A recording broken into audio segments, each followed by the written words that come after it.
Nous accueillons aujourd'hui Christophe Descohan. Bonjour. Bonjour Christophe. Donc c'est le CEO de MoneyOne. Donc pour ne pas vous spoiler, Christophe vous parlera de MoneyOne plus en détail tout à l'heure. Déjà pour commencer, Christophe, comment est-ce que tu vas ? Bah écoute, moi, je vais très bien. Tout va bien, dans le meilleur des mondes. Merci d'être venu sur Avenir aujourd'hui. Écoute, au travers de ce podcast, notre objectif, c'est d'en apprendre plus sur toi, ton histoire, et bien sûr ta vision de l'avenir et sur MoneyOne, bien sûr. On parlera également d'immobilier, notamment des SCPI et de l'investissement. Alors déjà, pour commencer, est-ce que tu peux te présenter en quelques mots pour celles et ceux qui ne te connaîtraient pas ? Ben voilà, je m'appelle Christophe Descohan, je suis effectivement aujourd'hui CEO de MoneyOne et en parallèle, j'ai la direction générale d'une plateforme d'innovation au sein d'un asset manager. Donc j'y reviendrai parce que ça a une corrélation avec certains bienfaits de MoneyOne. Voilà, et puis 48 ans, voilà, ça fait 25 ans que je travaille dans l'asset management, j'ai eu différents jobs, je fais du marketing, de la gestion, de la vente, du management, etc. Donc j'ai vu à peu près toutes les strates de la réalité de ce qui compose les départements d'un asset manager. Et donc voilà, et puis in fine, j'ai toujours eu envie d'avoir une logique un petit peu entrepreneuriale, et puis je ne l'ai jamais fait dans la réalité.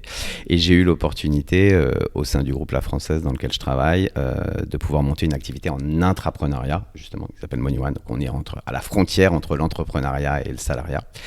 Et voilà, donc j'ai réussi à joindre l'utile à l'agréable et c'est plutôt pas mal. Ok.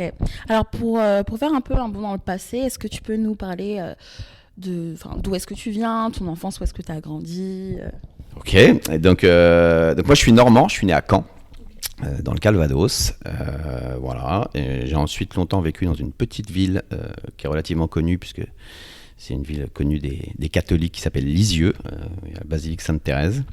Et puis voilà, j'ai grandi là-bas, j'ai passé mon bac là-bas. Ensuite, je suis allé faire mes études à Paris, comme tout provincial, jeune, un peu actif qui se respecte. J'ai eu envie d'aller voir la capitale et de sortir du fin fond du Calvados, même si j'adore ce département. Voilà, donc j'ai fait une école de commerce à Paris, et puis dans laquelle j'ai fait une spécialisation en commerce international. Spécialisation que je n'ai quasiment jamais utilisée dans mon environnement professionnel, puisque à la fin de mes études, j'ai réalisé un stage chez un asset manager, en étant donc spécialiste sur le commerce international, donc strictement rien à voir. Et ce stage, voilà, j'ai eu l'opportunité de l'avoir et je l'ai fait plus spécifiquement sur des sujets. C'était la naissance d'Internet, parce qu'on est en 98. Et donc pour un asset manager, il n'y avait pas de réalité encore de site web lié à l'asset management. Et donc j'ai démarré ma carrière sans en avoir aucune connaissance et sans l'avoir préalablement demandé dans l'absolu, sur des logiques web qui en fait in fine ne m'auront jamais lâché dans la durée. Et puis même si j'avais pas du tout vocation, moi j'étais assez fan de course automobile, je rêvais de travailler pour une écurie de Formule 1 ou de rallye, donc l'asset management en est assez éloigné, et au bout du compte, à la suite de ce stage, je n'ai jamais quitté l'asset management. Okay. Et donc une dizaine d'années au sein de la Société Générale. Et puis, il a une quinzaine d'années au sein du groupe La Française. Ok. Alors, on va un peu parler de ton arrivée dans l'immobilier. Donc, est-ce que tu peux un peu nous expliquer aujourd'hui ce qui t'intéresse dans l'immobilier, notamment, et pourquoi, comment est venue l'idée de MoneyOne ? Ok. Alors, pour refaire un petit peu de rappel historique, effectivement, donc dans les 10 années que j'ai passées à la Société Générale, j'ai fait 5 ans en asset management, on va dire, pur et dur, donc sur du montage de sites web, de la création de bases de données produits. Je suis rentré de cette manière-là dans la logique de création produit, de marketing produit, et SGAM, la chance que j'avais à l'époque, donc l'asset manager de la Société Générale, c'est qu'il traitait l'exhaustivité des classes d'actifs, les FCPE, les fonds actions obligataires, les produits structurés, la gestion alternative et la gestion immobilière et private equity. Donc j'ai commencé à mettre le pied à l'étrier, à comprendre la réalité des fondamentaux de la gestion collective sur de l'immobilier à ce moment-là. Et puis des passerelles se créaient au sein de la Société Générale, et ensuite j'ai basculé côté private banking, dans lequel j'ai eu pour principale mission de monter ce qu'on appelait un centre d'expertise, dans lequel je devais venir sélectionner des solutions immobilières pour le compte des clients privés de la banque. Et donc, on l'a fait de 1000 manières différentes, les actifs en direct, via des produits collectifs, via des produits immobiliers cotés, via des produits structurés sur indices immobiliers, etc., etc. Et donc, c'est par ce biais-là que je suis vraiment rentré complètement dans l'immobilier. Et pour la petite histoire, c'est parce que j'interfaçais des fournisseurs pour venir alimenter les clients de la banque que j'ai rencontré la Française. Et la Française, en 2007, avait pour ambition de venir mettre en place des OPCI. C'était la naissance de l'OPCI, c'est un produit collectif qui mixe des valeurs mobilières et de l'immobilier. Et étant entendu que j'avais un background sur les deux classes d'actifs, et qu'on s'entendait bien avec ce fournisseur, ils m'ont fait une proposition de les rejoindre pour venir monter cette gamme au sein du groupe La Française. Voilà. Et donc là, pour le coup, je suis vraiment venu dans une logique immobilière au sein du groupe La Française. D'accord. Et c'est après que j'ai élargi ce spectre sur d'autres classes d'actifs. D'accord. Donc aujourd'hui, tu as cofondé ou fondé MoneyOne ? Oui, alors effectivement, c'était ta question d'origine à laquelle je n'ai pas répondu. Donc j'ai eu différents postes au sein du groupe La Française. Et il y a un de ces postes qui était, on avait une activité de gestion privée. Donc on traitait des clients directs sur lesquels l'immense majorité des clients étaient issus de l'acquisition d'une société de gestion immobilière qu'on avait réalisée. Et c'était des clients directs. Et puis on a constaté qu'il y avait plusieurs anomalies autour de tout ça. La première, c'est que nos clients, qui étaient investisseurs, donc c'était des produits SCPI, avaient envie de resouscrire et trouvaient assez dommage d'avoir des process relativement lourd, c'est-à-dire l'obligation de revenir sur site, de signer X papiers, alors qu'ils connaissaient parfaitement le produit, ils étaient totalement en adéquation et ils auraient voulu un peu plus automatiser ces réalités-là. La deuxième chose, c'est qu'on a découvert que les ayants droit, quand il y avait une succession, par exemple, sur des SCPI, c'est que la plupart du temps, les ayants droit coupaient la position, la vendaient, parce qu'ils ne comprenaient pas la réalité de ce dont ils héritaient. Ils n'avaient aucune connaissance de la réalité du bien fondé du produit qu'ils recevaient. Et donc, on a commencé à mettre en place des relations avec eux pour essayer de comprendre pourquoi ils coupaient les positions, etc. Et quand on leur expliquait la réalité de ce dont ils héritaient, 90% du temps, ils gardaient la position. Donc, on a fait un constat relativement simple. On a des clients qui veulent souscrire de manière plus simple ou resouscrire de manière plus simple. Et 2, il y a un déficit de culture énorme sur ce produit, alors qu'il est adapté à la quasi-totalité des investisseurs potentiels. Et donc, on a proposé à notre board, donc à la direction générale du groupe La Française, de venir nous incuber et de nous donner des fonds pour pouvoir monter une équipe qui allait créer une plateforme digitale de distribution d'immobilier. C'est la genèse de MoneyOne.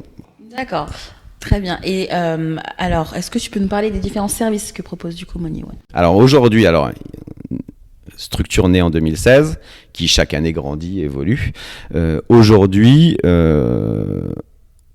on a la volonté de faire une plateforme qui vient démocratiser l'épargne au sens large, et on a un biais originellement immobilier. Donc la manière dont on a opéré les choses, c'est on a d'abord voulu créer de la pédagogie, de la création de culture autour de la réalité de ce qu'est un produit immobilier, donc le faire de manière relativement simple pour venir répondre à ce que je t'évoquais tout à l'heure, à savoir un déficit de culture très fort des individus alors qu'il y a une adaptation à leur problématique financière. Et puis, donc à partir de là, on a dématérialisé totalement la souscription à la SCPI. Ensuite, il y a différentes manières d'acheter la SCPI. Donc, on peut l'acheter à crédit, par exemple, et faire du déficit foncier. Donc, on est venu adosser une solution 100% digitale à crédit. Puis ensuite, il y a une troisième manière qui est de le faire en démembrement. Donc, on est venu amener une solution de démembrement digital. J'achète ou de la nue propriété ou de l'usufruit, selon quel type d'investisseur je suis. Ensuite, on a découvert qu'il y avait beaucoup de gens qui avaient envie de s'exposer à cette typologie de produits, mais qui n'étaient pas spécifiquement en capacité d'avoir les montants minimums d'acquisition au démarrage, qui est souvent de 3 000, 5 000 euros, parce qu'il faut acheter un certain nombre de parts. Donc, on a décidé de décimaliser, d'autoriser le versement programmé sur SCPI. Donc, on a rendu le produit accessible à partir de 20 euros par mois. Donc on est rentré dans un modèle vraiment quasiment d'abonnement à de l'immobilier. En étant éligible donc à un produit qui est exactement le même. Donc ça, c'est pas mal.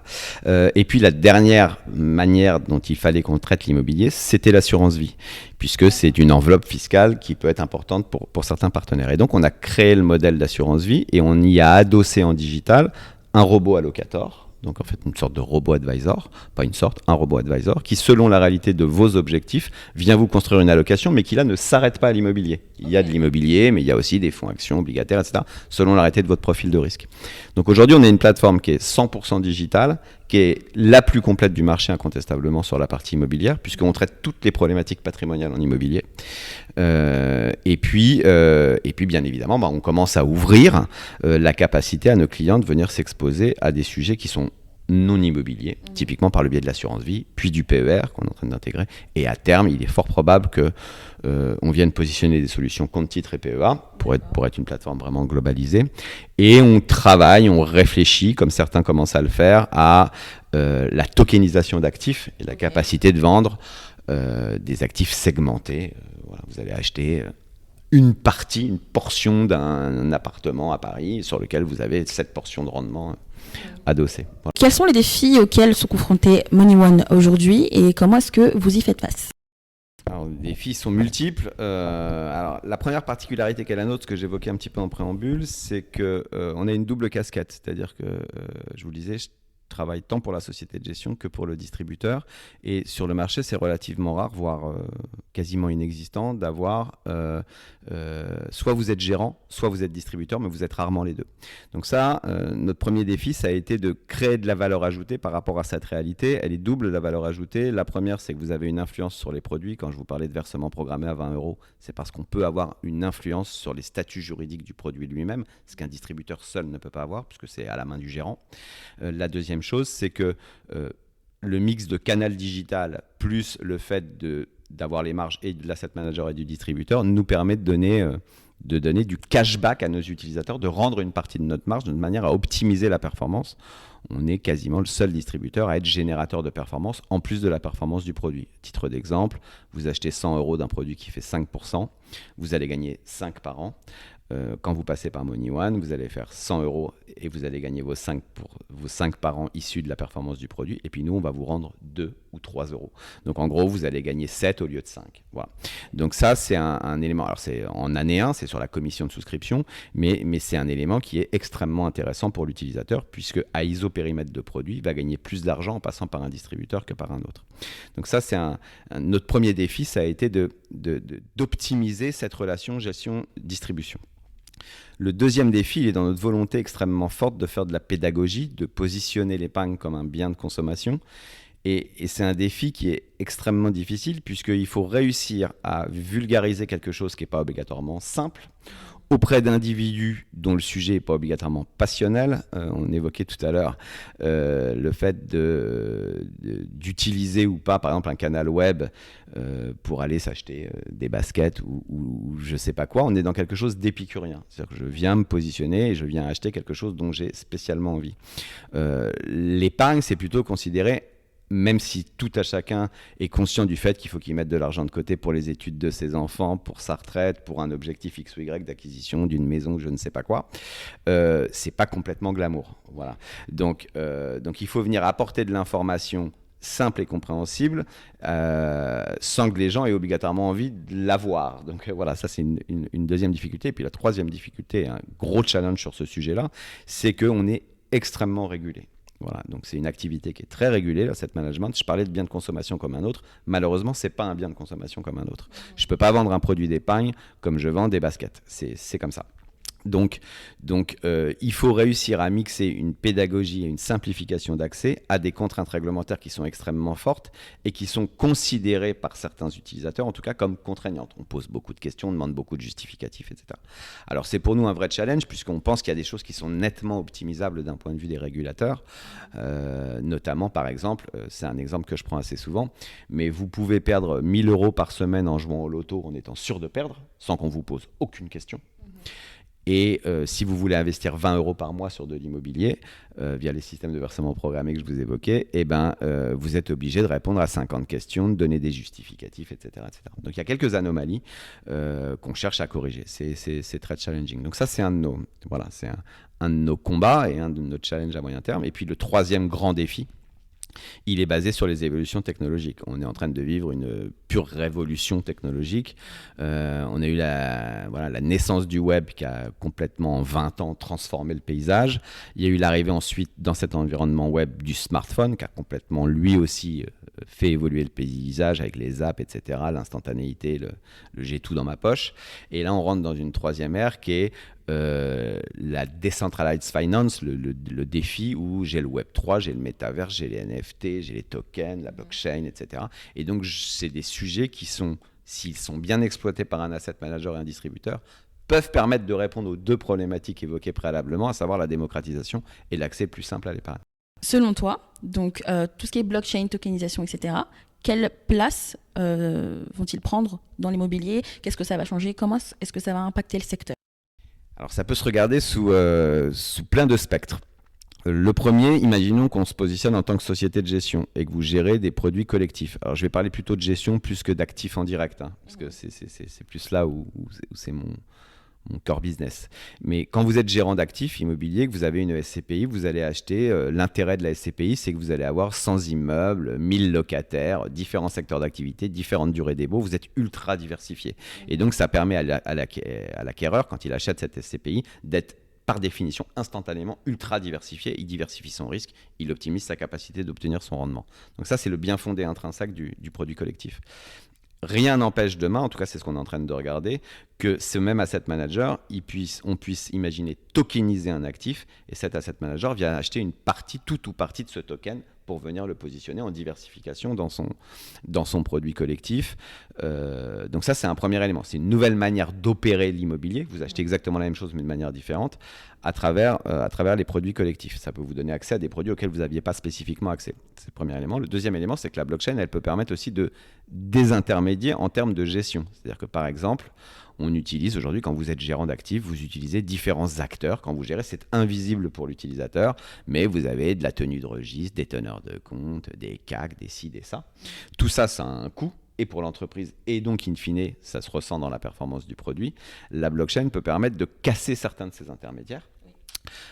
Et donc d'optimiser les coûts et donc d'optimiser la performance dans l'intérêt de l'investisseur. Donc ça, côté gestion, c'est des choses qu'on regarde de manière attentive puisque ça peut avoir énormément de sens tant côté optimisation de nos process que de côté utilisateur. Quand on est sur une logique de distribution, il y a plusieurs manières de voir les choses. C'est utiliser la blockchain comme un canal de distribution, c'est-à-dire que ma SCPI dont je vous parlais, au lieu de vous la vendre en nominatif traditionnel comme je le fais aujourd'hui, je l'englobe dans un token. Là, je fais très schématique parce que c'est un tout petit peu plus compliqué que ça. Je l'englobe dans un token et ce token, je le mets à disposition sur la blockchain et je permets à un individu d'acheter la réalité de cette performance immobilière, mais à travers un format juridique qui n'est pas le même. Et puis le troisième aspect qui me paraît assez génial et qui me semble avoir un futur important, c'est qu'il y a de plus en plus de wallets, il y a de plus en plus d'utilisateurs, des gens qui se positionnent sur la crypto. On peut être critique sur la crypto. Je suis pas un spécialiste de la crypto. Je suis pas en train de dire qu'il faut faire ou pas faire du Bitcoin, de l'Ethereum, etc. C'est pas mon métier. Tout ce que je sais, c'est qu'il y a beaucoup de wallets avec des gens qui en détiennent. Et surtout, il y a quelque chose aujourd'hui qui existe, qui est le stablecoin, c'est-à-dire que vous pouvez avoir une sorte de crypto-monnaie éligible et qui peut s'échanger sur la blockchain et qui est connecté ou corrélé à une devise classique, le dollar, l'euro, etc. Encore une fois, le diable est dans le détail, tout n'est pas si simple, mais on va schématiser ça comme ça. Et donc, si vous tokenisez vos produits, ces détenteurs de la wallet, vous leur permettez d'accéder à un produit auquel ils ne pourraient pas accéder par le biais de leur propre crypto. Donc voilà, donc vous accroissez le champ des possibles. Voilà. D'accord, mais au final, c'est quand même bénéfique, puisque ça va dans la logique de rendre accessible justement alors, le produit. Alors, il y a différents avis sur le marché. Pour moi, c'est incontestablement bénéfique. Et pour moi, la défi et la finance traditionnelle sont en train de se rejoindre et il n'y aura pas, à mon avis, d'alternative. À 10 ans, c'est un pari que je fais. Hein. Après, je peux me tromper, mais c'est un pari que je fais. À 10 ans, je pense que ça sera totalement intégré et que la totalité des distributeurs et ou des asset managers auront tout ou partie de leur modèle qui seront positionnés sur ces technologies-là, ouais, bien sûr. Ok. Alors, pour parler un peu des SCPI, est-ce que tu peux nous dire quels sont les critères à prendre en compte lors de la sélection d'une SCPI et comment est-ce qu'aujourd'hui les investisseurs ils peuvent évaluer justement la performance et la solidité d'une SCPI? Alors, il y a plusieurs critères à prendre en compte. Comme toute logique d'investissement, le maître mot, c'est la diversification. Donc déjà, est-ce que si toi, tu viens me voir et que tu m'expliques ta problématique, je te dirais, il faut que tu fasses 100% de SCPI? La réponse sera non. Déjà, on me dira, il faut faire une allocation un petit peu diversifiée. Ensuite, par contre, il est extrêmement intelligent dans une allocation d'avoir une proportion de SCPI. Et on calcule la réalité du niveau de cette proportion selon la réalité du profil de l'investisseur. Une fois qu'on a dit ça, quand on arrive sur la sélection de ces SCPI, on peut aussi diversifier sur cette poche immobilière, puisque la SCPI, elle peut acheter de l'immobilier tertiaire, elle peut acheter des commerces, elle peut acheter de la logistique, etc., etc. Donc selon la réalité des montants qu'on investit, on peut venir se diversifier sur, voilà, on va dire du bureau. Souvent, c'est les actifs centraux qu'on achète de manière à... C'est le socle, on va dire, immobilier de son allocation. C'est un rendement pérenne, etc., etc. Puis ensuite, on vient se diversifier sur les choses un peu plus satellites, la logistique, la santé, etc., etc. Et comment on fait une bonne sélection? Il y a ce que j'évoquais tout à l'heure, à savoir l'avantage énorme de ce produit, c'est sa diversification. Vous achetez un appartement, vous mettez un locataire, le locataire ne vous paye pas, vous passez de 100 à 0 de revenus. Voilà. Vous achetez une SCPI, un locataire ne paye pas, vous allez à peine vous en rendre compte, c'est quelques centimes sur votre rendement qui va disparaître. Donc le bien fondé d'avoir beaucoup d'immeubles et énormément de locataires sur beaucoup de secteurs d'activité, de manière à ce que si un secteur d'activité souffre économiquement, vous n'ayez pas une explosion de la vacance issue de ces économies qui se portent mal, et que vous ayez des durées, des baux 3, 6, 9 qui soient bien diversifiés, ça c'est quelque chose d'hyper important. Donc ça veut dire quoi? Ça rentre aussi une logique de taille dans le produit. Si vous avez un produit SCPI qui pèse 10 millions et qui a 2 actifs, bah, il est mécaniquement moins diversifié qu'un produit qui pèse 4 milliards et qui en a 400. Voilà. Donc ça va être un sujet fondamental. Le rendement facial seul est un mauvais critère de sélection. C'est-à-dire, je vais prendre un produit parce qu'il fait 5,5 au lieu d'en prendre un parce qu'il fait 4,80. Parce que je pense que je vais gagner plus d'argent, ne veut absolument pas dire que dans la durée de détention prévisionnelle, vous allez en réalité gagner plus d'argent, parce que le risque est susceptible d'être beaucoup plus concentré. Donc ça, c'est un élément à regarder, la diversification. Et puis, il y a un deuxième élément qui est assez peu regardé par les utilisateurs, et nous, qu'on les invite à regarder, c'est que, c'est un petit peu technique, mais quand on est sur une SCPI, vous avez un prix de souscription, et puis vous avez chaque année 2 experts indépendants qui viennent regarder tous vos actifs, tous les flux locatifs, et qui viennent dire, selon nous, la réalité du prix de votre produit, c'est X. Donc imaginez que votre produit est à 100, il vous dit, pour moi, votre produit, il vaut 98 ou il vaut 102. La société de gestion, elle a une marge de manœuvre entre le prix de cet expert et le prix auquel elle le commercialise, qui est de 10%. Okay, donc si l'expert dit ça vaut 100, la société de gestion peut dire, je valorise mon produit à 90 ou à 110. Okay. Par contre, vous n'avez jamais le droit d'être décalé de plus de 10% de la valeur d'expert indépendant. La société de gestion, elle n'a pas la liberté de faire le prix qu'elle veut. Elle est évidemment dépendante de structures indépendantes qui vont venir lui expliquer la réalité des prix. Et souvent, il y a un très faible écart, enfin il y a une marge de manœuvre qui est relativement courte sur ces 10%. Donc plus vous êtes au taquet de ces 10%, plus il y a une influence sur le marché, votre prix va automatiquement baisser parce que vous sortez de la borne. Donc ce qu'il faut regarder, c'est le fait qu'il y ait une proximité assez forte entre cette valeur d'expertise et la réalité de votre prix de souscription. Donc nous, on fait très attention à ça, c'est-à-dire qu'on fait en sorte qu'il y ait toujours on va dire un tampon qui fait que si le marché venait à baisser de 5%, on ne soit pas obligé immédiatement de taper nos prix de 5% et donc de faire perdre du capital à nos utilisateurs, étant entendu qu'il y a des cycles immobiliers et que si ça arrive, c'est susceptible de remonter derrière, et donc vous n'avez pas eu d'influence sur le capital de votre investisseur. Si vous êtes au ras de la borne, vous avez une influence. Donc voilà, donc les critères, c'est la diversification, actifs, locataires, secteur d'activité, durée des baux, et le décalage entre le prix de part et la valeur de réalisation. Ça, c'est des choses qui sont assez importantes. Tu parlais justement de cycle immobilier et de la situation du marché. On connaît la situation du marché immobilier en ce moment et aujourd'hui. Comment est-ce que MoneyOne, comment est-ce que cela impacte votre activité, et notamment les SCPI, ou justement cette question aussi d'épargne? Alors, c'est une question hyper intéressante. on va évoquer la partie immobilière, puis on va évoquer la partie patrimoniale qui peut être un tout petit peu différente. Sur la partie immobilière, il n'y a pas un, mais il y a plusieurs immobiliers. Ça, c'est hyper important. Ça serait dire le marché immobilier monte ou baisse de manière globalisée. Ça serait comme dire les actions montent et ça voudrait dire que les obligations montent aussi. Ça n'a aucun, ça peut être complètement déconnecté. Donc, quand on parle d'immobilier tertiaire, d'immobilier de commerce, d'immobilier résidentiel, qu'on achète en direct, en collectif, etc., bien évidemment, les réactions au marché global de ces marchés spécifiques peuvent être très différentes. Donc ça, c'est un premier élément qui est hyper important. Maintenant, est-ce que oui ou non, il y a une tension plus importante sur le marché immobilier, on va dire là, d'un point de vue global? Oui, ce serait mentir de dire que non. Et pourquoi? C'est majoritairement connecté à la réalité de l'évolution des taux. On a tendance à oublier que pendant 10 ans, les taux ont été à zéro. Et quand l'argent est gratuit, c'est souvent au bénéfice de l'immobilier.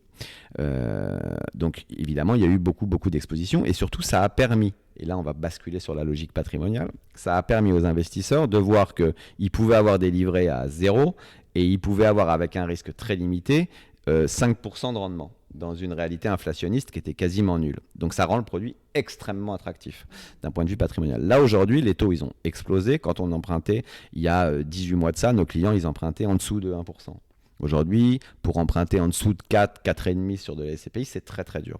Donc évidemment, patrimonialement, ça ne veut pas dire que ce n'est pas intéressant de continuer de faire de l'acquisition à crédit, ça a même encore beaucoup de sens, mais ça en a mécaniquement et facialement moins que lorsque les taux étaient extrêmement faibles.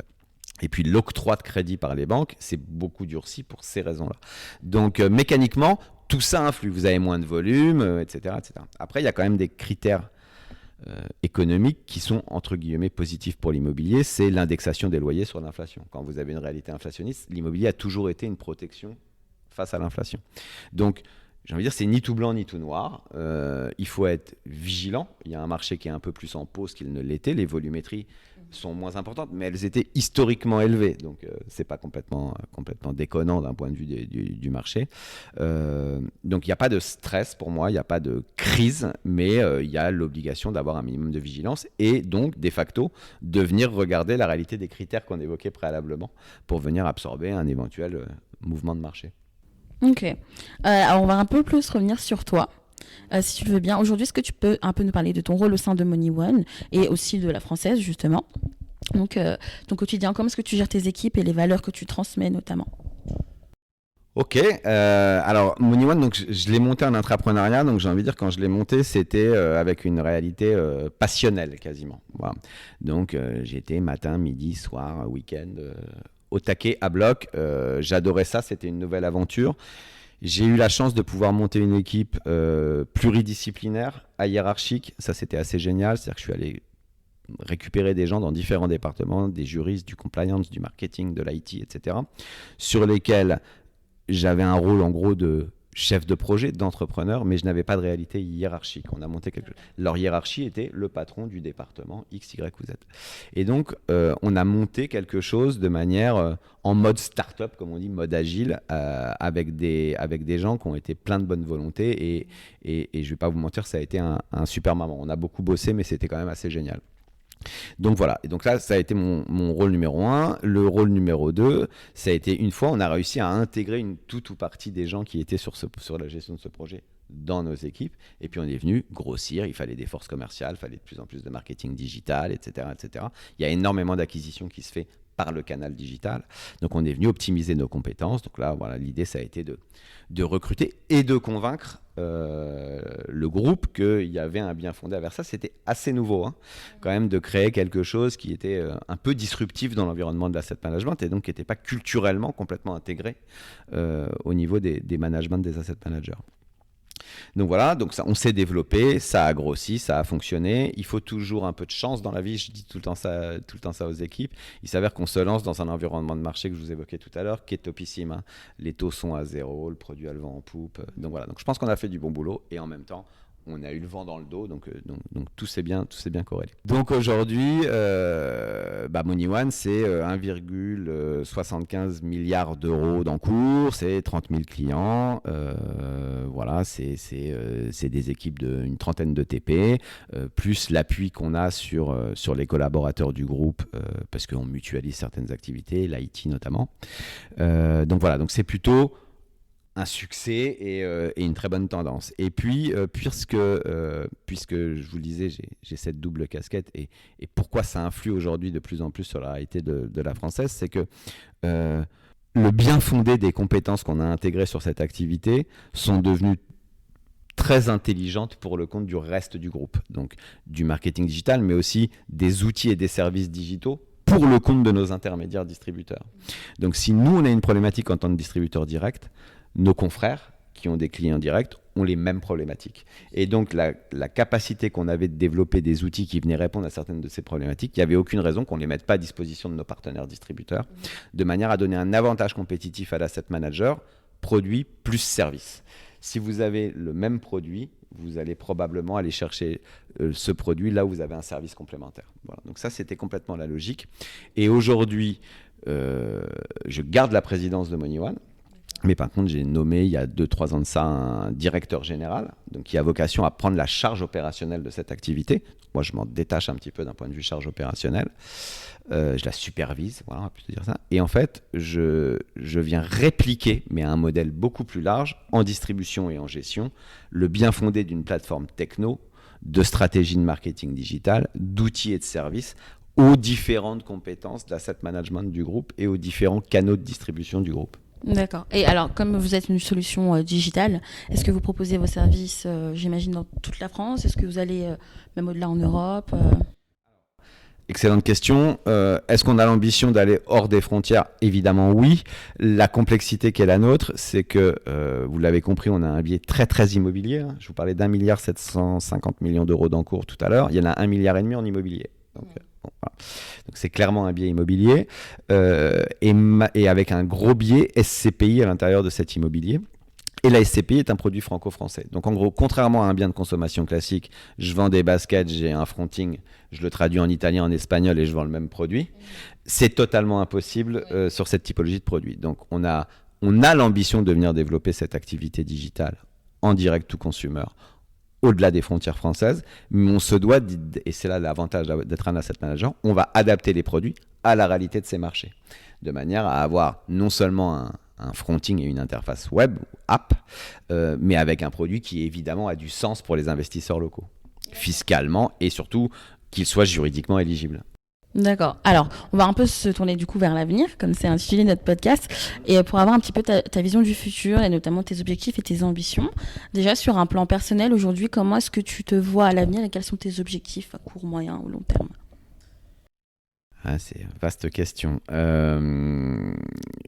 Encore une fois, moi, ma conviction, tu l'auras compris, elle est basée sur le fait que l'asset management traditionnel, la défi, l'apport de la technologie, l'apport des néo-usages va complètement révolutionner la manière dont va s'opérer la finance demain, tant côté gestion que côté distribution et accessibilité pour les utilisateurs. Donc ça, c'est une conviction extrêmement forte. Et donc ce sur quoi moi je vais me concentrer, c'est, et on l'évoquait un petit peu tout à l'heure, c'est comment on peut exploiter ces néo-technologies et ces néo-usages pour venir optimiser notre performance, pour venir créer des produits qui ne pouvaient pas exister faute de la capacité technique et qui aujourd'hui peuvent être mis en place, comment on va pouvoir les rendre plus facilement accessibles, comment on va pouvoir plus facilement donner de l'information, etc., etc. Donc pour moi, l'avenir absolu, il est basé là-dessus. Il est basé sur le fait que la techno va venir permettre d'adapter des offres à des demandes de plus en plus précises. Autre sujet, la logique d'hyper-personnalisation. On est assez convaincu que demain, les nouvelles générations, même les plus anciennes, mais les nouvelles générations, déjà l'usage n'est plus du tout le même. Ils naissent avec un smartphone, on ne parle pas du tout de la même chose. Donc ça, c'est une réalité d'usage. Il y a une logique, on va dire, ESG environnementale, qui est dans notre ADN d'entreprise depuis toujours, mais là qui est complètement absorbé par tout le monde a conscience qu'il y a un petit sujet climatique quand même. Voilà, et donc il y a des gens qui sont de plus en plus convaincus et qui veulent bien investir puisqu'ils comprennent le bien fondé de l'investissement, mais ils veulent le faire en connaissance de cause. Il ne faut pas que ça soit opaque. Donc ça va optimiser la capacité de transparence et surtout ça va optimiser la capacité de personnaliser son portefeuille. Ça, la technologie va l'amener. Typiquement, vous seriez en droit de me dire moi, je ne veux pas investir dans tel type d'industrie, que vous ayez tort ou raison sur le fait que ça soit nuisible ou pas à l'environnement n'est pas le sujet, vous décidez que vous n'investirez pas dans tel type d'industrie. Aujourd'hui, c'est très difficile d'être certain que ça ne va pas être le cas. Demain, ce sera possible. Voilà.